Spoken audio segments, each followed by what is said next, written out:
സൈന്യം അവിടെയുണ്ട്, എല്ലാ ആധുനിക സാങ്കേതിക വിദ്യകളൊക്കെ ഉപയോഗിച്ചുകൊണ്ടുള്ള മെഷീനറി ഉണ്ട്, ഡ്രോൺ ഉണ്ട്. പക്ഷെ അങ്ങനെയാണെങ്കിൽ കൂടി പുഴയുടെ സ്വഭാവമാണ് എല്ലാ സമയത്തും നമ്മൾ ഈ പറയുന്ന പോലെ നിർണായക ഘട്ടത്തിലേക്ക് എത്തിയപ്പോൾ എനിക്ക് തോന്നുന്നു ഇനി അങ്ങോട്ട് ഈ 10 ദിവസം 9-ാം ദിവസം ഈ ട്രക്ക് ലൊക്കേറ്റ് ചെയ്ത് വരെയുള്ളതൊന്നുമല്ല ഇനി അങ്ങോട്ട് കാണാനിരിക്കുന്നത് എന്നുള്ളത്. ഇനി കളി വേറെയാണ്. പക്ഷേ അതിന് പ്രകൃതി കനിയണം, മാത്രമല്ല പുഴയുടെ സ്വഭാവം മാറണം. 2 മണിക്കൂറെങ്കിലും നമ്മുടെ നേവിയുടെ ആ ഒരു ഫോഴ്സിൻ്റെ ഒരു ഡൈവേഴ്സിന് അത് കിട്ടിയേ തീരൂ ഇതിൻ്റെ അടിത്തട്ടിലേക്ക് എത്താൻ. മാത്രമല്ല ഈ കലങ്ങി മറിഞ്ഞു ഒഴുകുന്ന പുഴ കുറച്ചെങ്കിലും വിസിബിലിറ്റി കിട്ടുന്ന രീതിയിൽ ഒന്ന് ശാന്തമാവുകയും അതിൻ്റെ ഒരു സ്വഭാവം മാറുകയും വേണം എന്നുള്ളതാണ്. ഇനി അതിനുള്ള കാത്തിരിപ്പിലാണെന്ന് തോന്നുന്നു.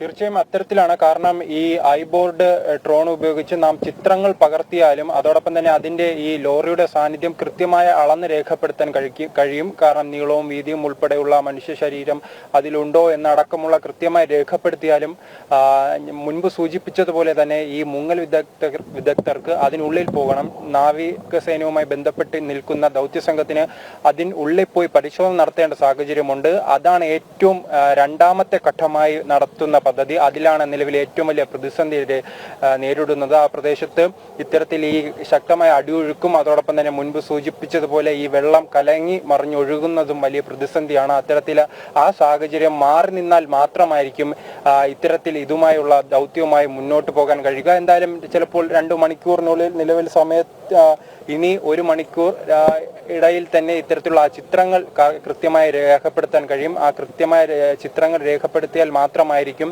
ഇത്തരത്തിലുള്ള ഈ പ്രവർത്തനവുമായി മുന്നോട്ട് പോകാൻ കഴിയുക. കാരണം ഈ ചിത്രങ്ങൾ ലഭിച്ചാലും ഞാൻ മുൻപ് സൂചിപ്പിച്ചതുപോലെ തന്നെ എങ്ങനെ മുങ്ങൽ വിദഗ്ധർക്ക് ദൗത്യസംഘത്തിന് എങ്ങനെ ഈ ലോറിക്ക് സമീപം എത്താൻ കഴിയും, അവിടെയാണ് ഇതിൻ്റെ പ്രധാനപ്പെട്ട ഒരു ലക്ഷ്യമിരിക്കുന്നത്. ആ സ്ഥലത്ത് എത്താതെ എന്തായാലും ലോറി കണ്ടെത്താൻ കഴിയില്ല. അതിപ്പോൾ പ്രധാനമായും കാലാവസ്ഥയെ അനുസരിച്ചാണ് നിലവിൽ ഈ ദൗത്യം മുന്നോട്ട് പോകുന്നത്. ആ സാഹചര്യത്തിൽ ആ പ്രദേശത്ത് ശക്തമായ മഴ ലഭിക്കുകയോ കുത്തൊഴുക്ക് ഉണ്ടാകുകയോ ചെയ്താൽ ആ പ്രദേശത്ത് ഈ ദൗത്യം മുന്നോട്ട് പോകാൻ കഴിയാത്തൊരു സാഹചര്യമുണ്ട്.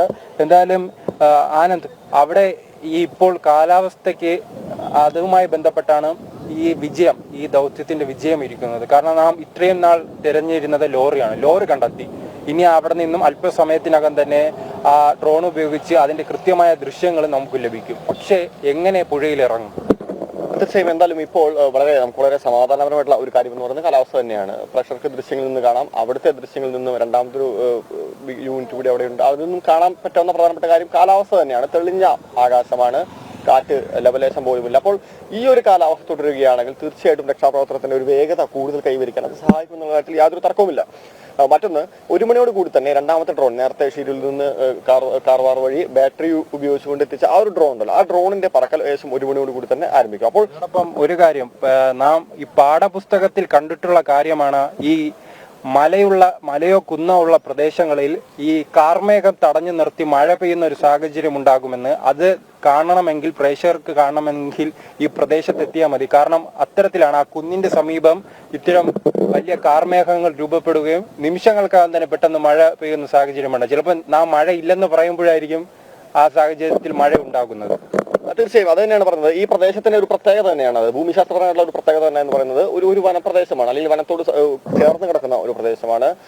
അതുകൊണ്ട് തന്നെ വളരെ പെട്ടെന്ന് തന്നെ മഴ ഉണ്ടാകുന്നു. നമുക്കറിയാം 10 സെക്കൻഡുകൾക്ക് ശേഷം, അതായത് ഇപ്പോൾ ഈ നിൽക്കുന്ന ഈ ഒരു കാലാവസ്ഥ മഴയിലേക്ക് മാറാൻ അധിക സമയം വേണ്ട എന്നുള്ളത്. അപ്പോൾ അപ്രവചനീയമായ ഒരു കാലാവസ്ഥ പിന്തുടരുന്ന ഒരു സ്വഭാവം. മഴത്തുള്ളികൾ സാധാരണ ഇപ്പൊ നമ്മുടെ നാട്ടിൽ പെയ്യുന്ന മഴയുടെ ഇരട്ടിയോളം വലിപ്പമുള്ള തുള്ളികളാണ് പതിക്കുന്നത്.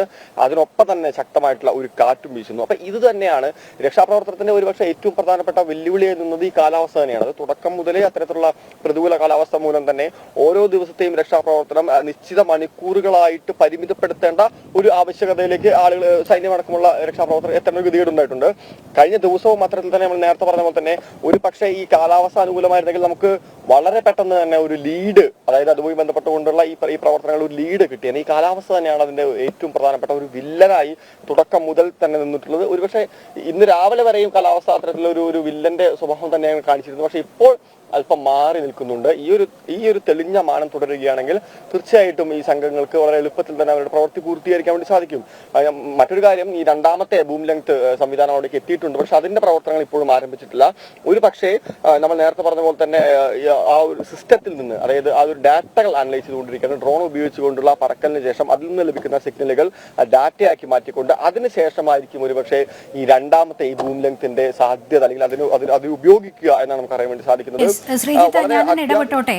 കാരണം ഈ ഡ്രോൺ പറത്തി ഒരുപക്ഷെ അതൊക്കെ ഇനി നോക്കി കാണേണ്ടതുണ്ട്. കിട്ടിയ ഡേറ്റകൾ അതെല്ലാം വിശകലനം ചെയ്തെടുക്കേണ്ടതുണ്ട്. അതൊക്കെ സാങ്കേതിക വശം. പക്ഷേ മേജർ രവിയോട് ചോദിച്ചപ്പോൾ അദ്ദേഹം അനുമാനം ആണ് പറഞ്ഞത്. അങ്ങനെയാണെങ്കിൽ കൂടിയും ആ പ്രദേശത്തെ മണ്ണിൻ്റെ ഒരു സ്വഭാവം അത് ഇളകിക്കിടക്കുകയാണ്. കാരണം ഈ ഒരു ലോങ് ആം അവിടെ ഡ്രില്ല് ചെയ്യുന്നതനുസരിച്ച് ആ ഒരു പ്രഷർ കൂടുമ്പോൾ ഇതുകൂടി ഒരുപക്ഷെ നദിയിലേക്ക് പോകാനുള്ളൊരു സാധ്യതയുണ്ട്. ഒരു പക്ഷേ അതുകൊണ്ടായിരിക്കാം എക്സ്കവേറ്ററിൻ്റെ പ്രവർത്തനം താൽക്കാലികമായി നിർത്തിവെച്ചത് എന്ന് അദ്ദേഹം പറയുന്നുണ്ടായിരുന്നു. തീർച്ചയായും അത് തുടക്കത്തിൽ തന്നെ ഈ മണ്ണിടിച്ചിൽ ഉണ്ടാകുന്ന സാഹചര്യത്തിൽ പലതവണ മുന്നറിയിപ്പ് നൽകിയതാണ്. അതിനാൽ തന്നെയാണ് ഈ രാത്രി ഇത്തരത്തിലുള്ള പരിശോധനകൾ നടത്താത്തത്. കാരണം ആ പ്രദേശത്ത് നിലവിൽ നീർ ഉറവകളുണ്ട്. ആ പ്രദേശത്ത് 365 ദിവസവും ആ കുന്നിൻ മുകളിൽ നിന്നും നിരന്തരം വെള്ളം താഴേക്ക് ഒഴുകുകയാണ്. അതിനാൽ തന്നെ ആ മണ്ണ് ചെളി നിറഞ്ഞതാണ്, നനവുള്ളതാണ്. അതിനാൽ തന്നെ ഇത്തരം യന്ത്രങ്ങൾ ഉപയോഗിക്കുമ്പോൾ ഈ മണ്ണിടിയാനുള്ള സാധ്യതയുമുണ്ട്. അതാണ് നാം മുൻപ് സൂചിപ്പിച്ചത് ആ നദിയുമായി ബന്ധപ്പെട്ട്. കാരണം ആ നദിയുടെ സാഹചര്യം വളരെ അപകടം പിടിച്ചതാണ്. അതിന്റെ സമീപ പ്രദേശങ്ങളിൽ ആ മണ്ണിന്റെ സാഹചര്യം, അതോടൊപ്പം തന്നെ ശക്തമായ ഒഴുകി വരുന്ന വെള്ളം, അത്തരത്തിൽ വലിയ പ്രതിസന്ധിയാണ് ഉണ്ടായിരിക്കുന്നത്. കാരണം ആ പശ്ചാത്തലത്തിലാണ് ആ നദിക്ക് ഈ പ്രദേശത്ത് നിന്ന് മണ്ണിടിഞ്ഞ് ഈ നദിയിലേക്ക് വീണ് നദിക്ക് സമീപത്തെ 5 വീടുകൾ നശിക്കുന്ന സാഹചര്യമുണ്ടായി. അതോടൊപ്പം തന്നെ ഒരാൾ മരിക്കുന്ന സാഹചര്യം ഉണ്ടായിട്ടുണ്ട്. അത്തരം ഈ വളരെ ഒരു ഭൂപ്രകൃതി അനുസരിച്ച് തന്നെ വളരെ അപകടം പിടിച്ച ഒരു സ്ഥലമാണ്. എന്തായാലും ഇതിലേക്ക് തന്നെ വരുന്നത് കാരണം ഞാൻ മുൻപ് സൂചിപ്പിച്ചതുപോലെ തന്നെ സമാനമായി ഈ മണ്ണിടിയുന്നു. ആ മണ്ണിൽ നിന്നും ഈ മണ്ണ് നദിക്കരയിലേക്ക് പോകുന്നു. അപ്പോൾ ആ നാട്ടുകാർ പറഞ്ഞിരുന്നത്, കാരണം ഇവർ ഉറങ്ങിക്കിടക്കുമ്പോൾ വലിയ സുനാമി വരുന്നത് പോലെയാണ് ഈ വെള്ളം അവിടത്തേക്ക് ഒഴുകിയെത്തിയത്. അപ്പോൾ ആനന്ദ് ഇന്നലെ ആ സ്ഥലം സന്ദർശിച്ചിരുന്നു. അവിടെ എന്താണ് കണ്ടത്? അതായത് അവരുടെ ദൃക്സാക്ഷികളോടൊപ്പം നമ്മൾ സംസാരിച്ചപ്പോൾ അവർ അതിഭീകരമായിട്ടുള്ള ഒരു അനുഭവം തന്നെയാണ് പങ്കുവച്ചത്. അതായത് കഴിഞ്ഞ ദിവസം വരെ ഈ നദിയുടെ ഇക്കരയിലായിരുന്നു നമ്മളെല്ലാവരും നിന്നിരുന്നു, മാധ്യമങ്ങൾ എല്ലാവരും നിന്നിരുന്നു. പക്ഷേ ഒരുപക്ഷെ ആ ദൃശ്യങ്ങൾ കണ്ടിട്ടുണ്ടായിരിക്കും. അതായത് വളരെ പ്രധാനപ്പെട്ട ഒരു കാര്യം, ഈ മണ്ണ് ഇടിഞ്ഞ് പുഴയിലേക്ക് വീണതും ഈ പുഴയിൽ നിന്നുള്ള വെള്ളം ഇക്കരയിലേക്ക്, അതായത് മറുകരയിലേക്ക് അതിശക്തിയായി ഒഴുകിയടിക്കുന്ന, വീശിയടിക്കുന്ന ഒരു രീതിയാണ് ഉണ്ടായത്. നിരവധി വീടുകൾ ആ പ്രദേശത്തുണ്ട് എന്നുള്ളത് തന്നെയാണ് വളരെ ദാരുണമായിട്ടുള്ള ഒരു കാര്യം. അതിലും ദാരുണമായിട്ടുള്ള സംഭവം, ഏകദേശം 5ഓളം വീടുകൾക്ക് ഒരു നാശനഷ്ടം സംഭവിച്ചിട്ടുണ്ട്. 2ഓളം വീടുകൾ പൂർണ്ണമായും നശിച്ചിരിക്കുന്നു എന്നുള്ളതാണ്. അതിൽ ഒരാൾ അത്തരത്തിൽ ഈ നദി ഗതിമാറി ഒഴുകിയതിനെ തുടർന്ന്, അതായത് ഈ മണ്ണിടിച്ചിലുണ്ടായതിനെ തുടർന്നുണ്ടായിട്ടുള്ള ഗതിമാറ്റത്തെ തുടർന്ന് ഒരു സ്ത്രീ മരിക്കുന്ന ഒരു സാഹചര്യം ഉണ്ടായി. സന്ന ഹനുമന്തപ്പ എന്നാണ് ആ യുവതിയുടെ പേര്. ആ യുവതിയുടെ മൃതദേഹം ആ നിലവിലെ മണ്ണിടിഞ്ഞ സ്ഥലത്ത് നിന്ന് 10 കിലോമീറ്റർ അപ്പുറം കഴിഞ്ഞ ദിവസങ്ങളിലാണ് അത് കണ്ടെത്തുന്ന ഒരു സാഹചര്യം ഉണ്ടായത്. അത് അതിദാരുണമായിട്ടുള്ള ഒരു സംഭവമായിരുന്നു. അതിലൂടെ തന്നെ നമുക്ക് മനസ്സിലാവും ഒഴുക്ക് എത്രത്തോളം ഉണ്ടെന്ന്. ഈ മൃതദേഹം ഈ വീട്ടിൽ നിന്നും 10 കിലോമീറ്റർ അകലെയാണ് ഇത്തരത്തിൽ ഈ മൃതദേഹം കണ്ടെത്തുന്നത്. അപ്പോൾ ആ ഒഴുക്ക് അത്രത്തോളം ശക്തമാണ്. തീർച്ചയായും. അതായത് ഈ മേൽത്തട്ടിൽ കാണുന്ന ഒഴുക്കിന് പുറമേക്ക് അടിത്തട്ട് കലങ്ങി മറിയുന്ന ഒരു സാധ്യതയുണ്ട്. സാധ്യതയല്ല, ഒരു സാഹചര്യമാണ് അവിടെ ഉള്ളത്. എന്തായാലും കൂടുതൽ മൃതദേഹങ്ങൾ അത്തരത്തിൽ ഒഴുകി കിടക്കുന്നുണ്ടോ എന്നുള്ള ഒരു സംശയത്തിന്റെ ഭാഗമായി തന്നെ കഴിഞ്ഞ ദിവസം കോസ്റ്റ് ഗാർഡിന്റെ ഹെലികോപ്റ്റർ അടക്കം ആ പ്രദേശത്ത് പരിശോധന നടത്തിയിരുന്നു. കാരണം സാധാരണ ബോട്ടുകൾ വെച്ചോ അല്ലെങ്കിൽ അതുമായി ബന്ധപ്പെട്ട സംവിധാനങ്ങൾ ഉപയോഗിച്ചുകൊണ്ടോ ഈ മൃതദേഹം തരിക എന്ന് പറയുന്നത് ഈ ഗംഗാവാലി പുഴയെ സംബന്ധിച്ചിടത്തോളം എളുപ്പത്തിലുള്ള കാര്യമല്ല. അതുകൊണ്ട് തന്നെയാണ് അത്തരത്തിലുള്ള ഹെലികോപ്റ്ററുകളുടെ സംവിധാനം ഉപയോഗിക്കേണ്ട ഒരു കാര്യത്തിലേക്ക് എത്തിയത്. കഴിഞ്ഞ ദിവസം ഏകദേശം വൈകിട്ട് 6 മണി വരെ അത്തരത്തിൽ ഹെലികോപ്റ്ററുകൾ ഈ നദിയിൽ ചേർന്ന് കടലിലേക്ക് എത്തുന്നവരുടെ പ്രദേശങ്ങളിൽ ഏകദേശം 7-10 കിലോമീറ്ററോളം തന്നെ കൃത്യമായിട്ടുള്ള ഒരു നിരീക്ഷണം പറക്കലുകൾ നടത്തിയിരുന്നു. ഏതെങ്കിലും തരത്തിലുള്ള മൃതദേഹങ്ങൾ ഈ നദിയിലുണ്ടോ എന്നുള്ള ഒരു കാര്യത്തെക്കുറിച്ച് തീർച്ചപ്പെടുത്തുന്നതിന് അല്ലെങ്കിൽ അത് കണ്ടെത്താൻ വേണ്ടി. പക്ഷേ അത്തരത്തിലൊന്നും കണ്ടെത്താൻ വേണ്ടി സാധിച്ചിട്ടില്ല. അപ്പോൾ ബാക്കിയുള്ള മനുഷ്യർ എവിടെയെന്നുള്ള ഒരു ചോദ്യം അവശേഷിക്കുന്നുണ്ട്. ഒരു പക്ഷേ ഈ മണ്ണിനടിയിലാണോ, ഇനി പുഴയ്ക്കടിയിൽ വന്നിട്ടുള്ള മണ്ണിനടിയിൽ ചെളിയിൽ പൂണ്ട് കിടക്കുകയാണോ എന്നുള്ള കാര്യങ്ങൾ, അതായത് അവർ ജീവനോടെ ഉണ്ടോ അതോ എന്താണ്, അത്തരത്തിലുള്ള കാര്യങ്ങൾ കൂടുതൽ നമുക്ക് എന്തായാലും അറിയേണ്ടതുണ്ട്. അതായത് ഇന്നത്തെ തെരച്ചിലിന് ശേഷം മാത്രമേ അത്തരത്തിലുള്ള കാര്യങ്ങളെ കുറിച്ച് കൂടുതൽ നമുക്ക് പറയാൻ വേണ്ടി സാധിക്കുള്ളൂ.